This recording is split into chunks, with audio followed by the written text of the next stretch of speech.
very fortunate to have Paul Powell. He's the Chief Executive Officer from the Refugee Council of Australia speaking tonight. But before I do throw to Paul, I've just got a couple of very quick thank yous to make. This exhibition's been about 2.5 years in the making, which Jackie and Keith have been very, very fortunate to meet a range of people from all parts of Sydney, from Toongabbie to Littlewood to Seven Hills, and even parts of Littlewood Detention Centre. And that wouldn't have happened without the help and support of many, many inspiring people and fantastic organisations along the way. So my thank yous go out to, very early on in the piece, to Colleen Malone, wherever she is. Some of those early leads and assistance that she gave Jackie and Keith were instrumental in setting up some of those initial networks. So Colleen, our immense thanks to you. A gentleman who couldn't be here tonight, who was absolutely instrumental in setting up some of those meetings with the families, was the Reverend Father Jacqueline. He was fantastic. He was so, it was pitiful to assisting Jackie and Keith in meeting so many of the families who have been through this journey, been through this immense struggle, meeting them and getting their stories firsthand to really understand the human aspects to all of this. So thank you very much to all those people.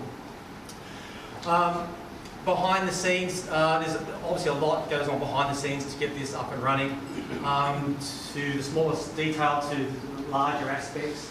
To Frank Tramachi, I know Frank, you're here somewhere. Thank you very much for designing the flyers and invitations, for your patience, for my countless calls and emails.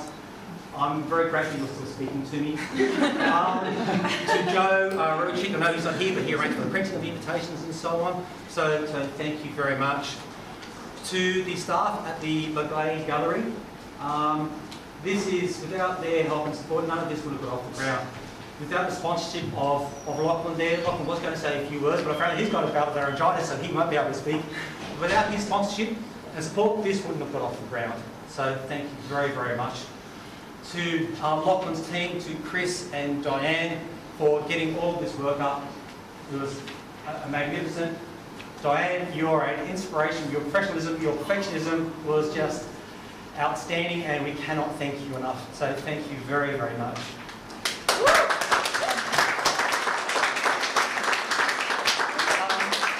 So that's all from me. I'm going to throw to Paul. If I could just remind you all, please, on the flyers there, we have got an artist talk on the 31st of August at 2 p.m, where Jackie and Keith will be here available to you to share their experiences and go into a bit more detail on the works, the background to them, field any questions you may have. But in addition, we've also invited many organisations to be a part of that talk as well. So you can speak to these people and these services firsthand, to understand the services they are providing firsthand to these people in need. So that's a wonderful opportunity to speak, obviously with our wonderful artist Jackie and Keith firsthand, but also to these people from these organisations as well.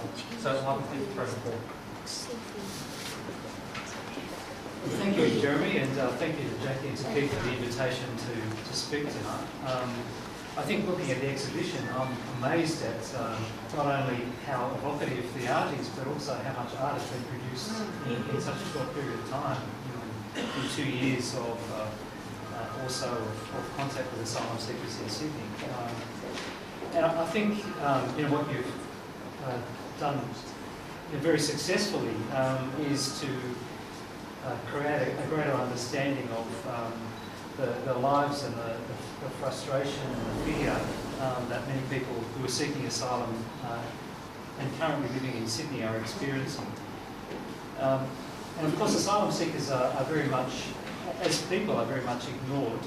They're certainly not forgotten by politicians, unfortunately, but the situation of people seeking asylum is very much poorly understood and unfortunately is peripheral to the endless political debate about the situation of asylum in Australia. Our organisation and others try to argue the case of asylum seekers in policy terms, in policy debates, but this can only have a limited impact if the personal stories, the fears, the loneliness and the hopes of asylum seekers are not widely understood. So I think this exhibition is a really important contribution to encouraging people to think much more about the situation of the people who are in the middle of this outrageous political debate in this country. Also, the theme, I want my mum to come, is highly appropriate. It's the separation of families is at the heart of the dilemmas and difficulties of many people who fled persecution and come to Australia. So many family members, so many asylum seekers have seen family members killed, and in too many cases they've seen their family members killed in front of them. So many have had to leave their country of origin, or even their country first asylum very quickly without saying goodbye. And so many families, including many who are represented by family members in Sydney, have had the heartache of choosing which family member gets the opportunity to go further afield to a place of safety. And in many cases, families have had only the means to be able to send one family member away, often a teenage or young adult male, in the hope that that young man can find a way out of the dilemma for the rest of the family. It's hard not to feel a great sense of despair when you think of the situation of asylum seekers in Australia at the moment.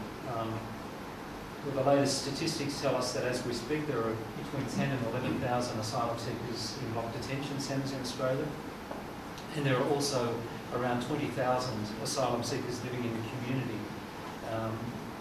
And certainly we support the idea of releasing people out of detention into the community, but we're aghast when a year ago the government decided to deny the right to work to people in that situation. When I listen to the debates, it's interesting that some of the issues are often better understood by those that pragmatists would dismiss as naive, by young people. In fact, all of the research suggests that young adults actually have a much greater affinity for asylum seekers than particularly the over 55s. Or people with some political idealism, some philosophy, or some religious faith. Today we heard of young students at St Ignatius College in Sydney giving 5 politicians who were educated by the Jesuits a hard time for ignoring the principles that they would have learned at school as part of their Jesuit education. And last month we saw Pope Francis made an extraordinary intervention by visiting the Italian island of Lampedusa, which is the southern Mediterranean equivalent of Christmas Island. It was in fact his first official papal visit out of Rome since becoming Pope, so which in itself was quite significant that he chose to make such a strong statement. And Lampedusa has been an island, it's closer to Tunisia than it is to the southern tip of Sicily, and it's received more than 150,000 people by boats, many of them asylum seekers, but many people who would be vilified in Australia as economic refugees. But people trying to find a way out of persecution or of growing poverty. And in his homily, Pope Francis didn't hold back. He referred to the biblical story of Cain and Abel, saying, God asks each one of us, where is the blood of your brother that cries out to me? Today, no one in the world feels responsible for this. We have lost the sense of fraternal responsibility. He went on to say, in this world of globalisation, we have fallen into a globalisation of indifference. We're accustomed to the suffering of others. It doesn't concern us. It's none of our business. So you can imagine that his visit was highly controversial in Europe. I couldn't even begin to imagine how controversial it would be if he chose a Christmas Island as the venue. Because when I listen to the debate in Australia about asylum seekers, I'm amazed at how parochial and how small-minded it is. And from time to time I have the opportunity to leave the country, and sadly I look forward to that, to get away from the national asylum debate at times. But to hear perspectives from people in other countries, and in June and July I had the opportunity again to visit Geneva to participate in international meetings about the situation of refugees in all sorts of situations around the world, to talk to UN staff, to non-government organisation colleagues and refugee representatives from every continent, and to participate in the annual global dialogue with governments on refugee resettlement. And when you hear about the situation of 2 million refugees fleeing Syria in the past year alone, it's hard not to view what the debate in Australia in a completely different light. And to hear of the growing water crisis in Jordan, in a country which has long been short of water, but their water crisis has been exacerbated by the arrival of hundreds of thousands of people from Syria in the past 12 months. And to hear about Lebanon, a country which is much vilified in Australia, unfortunately. The population of 4.3 million people is hosting more than 1 million registered and unregistered refugees as of today. When you look at the global picture, it's also hard to be optimistic, and also I think the global picture gives us an understanding of why it is that people are moving by boat onto Australia. UNHCR, as the responsible UN agency for refugees outside of the Palestinian refugee group, has responsibility for 10.5 million refugees around the world. 10.5 million is a large number, but a global population of 7 billion is not particularly large. It's 1/5 of 1%. But of those 10.5 million, 7 million are in protracted refugee situations according to the United Nations. In other words, in situations where they have no resolution in sight for their current situation. Many of them have been in that situation for 20 years or more. If you look at the whole question of resettlement, which is promoted in Australia as the answer for people, UNHCR has nominated 691,000 refugees as being in need of resettlement next year, but there are 86,000 places available in the next 12 months for the 700,000 refugees in desperate need of resettlement and the 10.5 million refugees around the world. So it's not hard to understand why it is that people who are caught up in these protracted refugee situations or in situations where their life is in great peril choose their own solutions rather than rely on the United Nations system and governments to cooperate to find solutions for them. So when I came back from these meetings to Sydney, I heard our political leaders trying to claim that the arrival of 25,000 people seeking protection from persecution in the past 12 months was so dire that Australia needed to lead a rewriting of the Refugee Convention. I heard the opposition saying that our borders were under siege and we needed a 3-star general to force boats back on the high seas. And I heard people seriously trying to claim that Australia needed a break because it was more generous to refugees than any other nations. And the question in my mind is, are we so isolated from the realities of the globe that we have no idea what is going on beyond our own borders? What would happen in Australia if we received a flow of refugees like that received in Lebanon in the past year, a quarter of our population, if we received 5 million refugees in 12 months? Unfortunately, the policy proposals from the major political parties have got worse and worse. In recent times, we've had the Labor government announce its plans to send every asylum seeker who arrives by boat to Australia, either to Papua New Guinea or to Nauru, never to return to Australia under any circumstances. And the coalition has countered with its military response, and then in Nauru, and a visit sponsored by a logistics company involved in the tent business, announced its plans to set up a long-term tent camp in Nauru for 5,000 asylum seekers. So Nauru, with a population of just 10,000 people, would have its population increased by 50% according to this policy.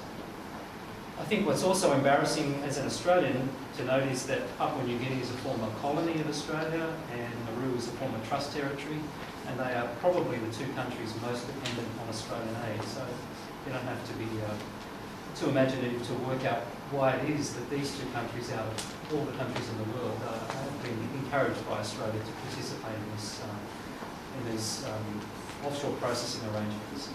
And what image of Australia does this project to the world? Now, in saying this, I also acknowledge that there are very sound reasons to be concerned about the flow of asylum seekers by boat to Australia. But I think the concerns that many of us in this room would have would differ from those who just want to see foreigners pushed away from our territory. Clearly, we need to find a much better way of protecting refugees in our region and leaving it up to people smugglers to get people to a place of greater safety. I've had the opportunity to sit down and talk to refugees in Malaysia and in Thailand, people recognised as refugees by the United Nations, but left with no formal status in the country where they live, and therefore no freedom from arrest or detention, no legal right to work. People were forced to break labour laws in order to be able to feed themselves and their children. People in many, but not all circumstances, but in many circumstances with no access to education for their children and limited access to healthcare.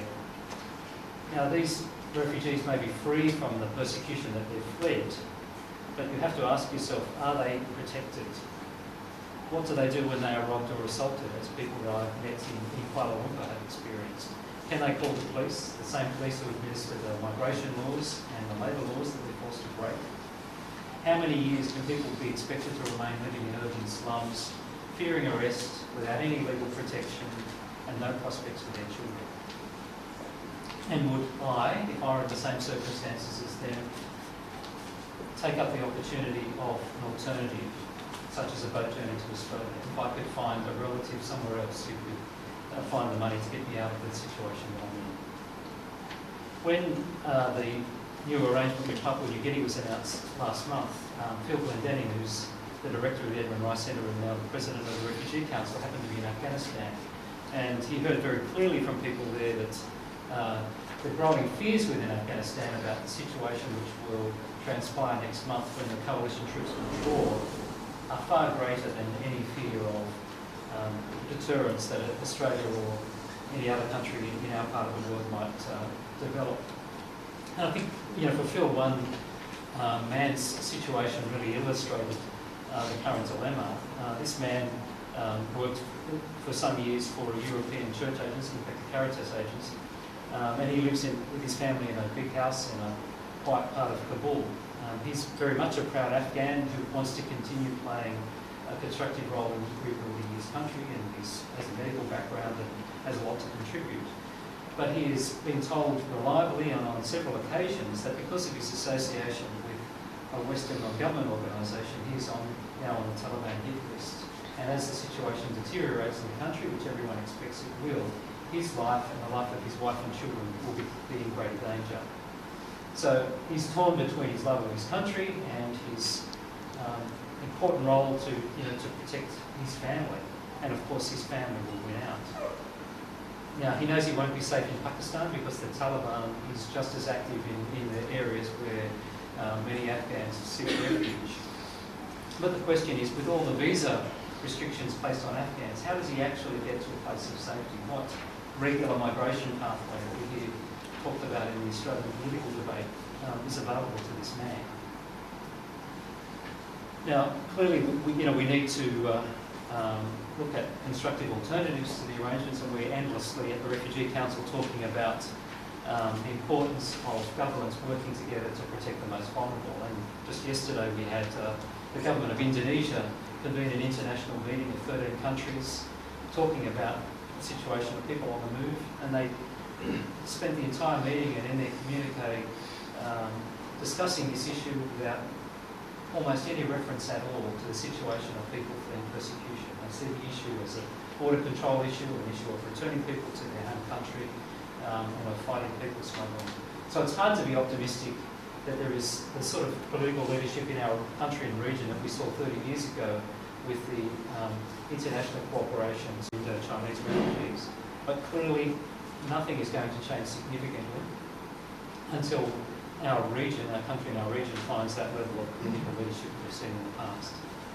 So the people who are featured in this exhibition here tonight, sadly I think there's much reason to fear for their future, particularly if they haven't yet got to receiving a permanent protection visa. The current government has slowed down the process of asylum claims over the past 12 months, and anyone who's arrived in the past 12 months and been released from detention has been released into the community without the right to work. Now, the opposition, if elected, will speed up the asylum process, but they've declared very clearly that they will reduce rights of appeal, and they'll deny asylum seekers who arrive by boat any access to permanent protection or any access to family reunion. It's a question of which is the title of the exhibition. So sadly, the situation is pretty bleak, and I encourage all of you to inform yourself more about what's currently occurring and make your voice heard to our political representatives or our potential political representatives who stand for the election.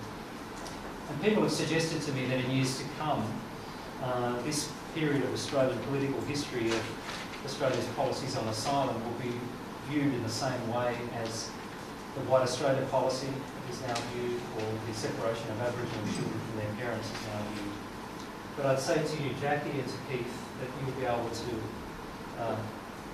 look people in the eye in the future and to say that, at this particular time when things were very bleak for some of the most vulnerable people, that you were prepared to take a stand and to use your art to get people to think about the humanity of those who are locked in this, who are basically fuel for a political debate between the two major parties. So congratulations on the work that you've done. And,